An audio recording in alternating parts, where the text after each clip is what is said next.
एक बार की बात है, एक सुनसान गांव में यक्षिणी का नाम सुना जाता था।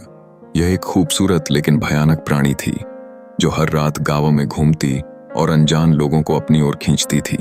गांव के लोग हमेशा रात होते ही घर के दरवाजे बंद कर लेते थे और यक्षिणी से बचने के लिए मंत्रों का जाप करते थे, क्योंकि जो भी एक बार उसके जाल में फंस गया वह कभी वापस नहीं लौटा। एक रात एक सज्जन युवक अनिकेत अपनी जिज्ञासा के कारण गांव आया। उसने गांव वालों से यक्षिणी की कहानी सुनी, लेकिन उसे विश्वास नहीं हुआ। उसे लगा कि यह सब बस झूठ और डराने का एक तरीका है। अपनी मित्रता और साहस के विश्वास के साथ अनिकेत ने निर्णय किया कि वह खुद यक्षिणी का सामना करेगा। जैसे ही रात का अंधेरा छाया, अनिकेत ने एक पुरानी अमरूद के पेड़ के नीचे बैठकर यक्षिणी का इंतजार करना शुरू किया।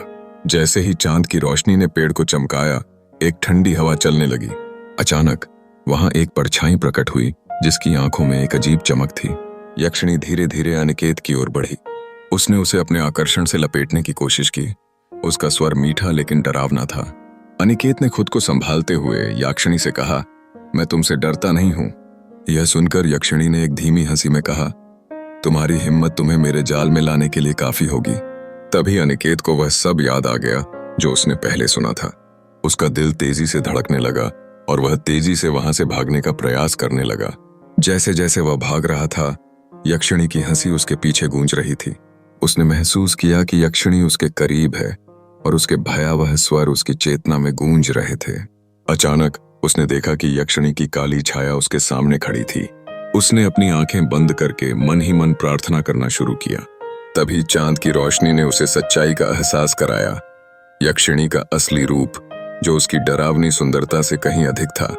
किसी तरह अनिकेत ने अपनी आत्मा की शक्ति को जगाया और यक्षिणी को चुनौती दी। मुझे अपने जाल में मत फंसाओ। मैं डरता नहीं, तुम जैसी भयावहता से भी। मेरी हिम्मत मेरी पहचान है। उसके इन शब्दों ने यक्षिणी को अलौकिक रूप से पीछे हटा दिया और वह गायब हो गई। गांव लौटने पर अनिकेत ने यक्षिणी की कहानी को सच्चाई में बदलने की कसम खाई।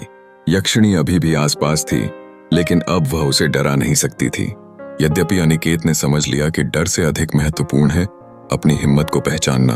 और इस तरह उस गांव में एक कहानी और जुड़ गई, जिसमें यक्षिणी कभी कभी भयभीत करती थी, लेकिन अब अनिकेत की हिम्मत ने उसे रोक दिया था।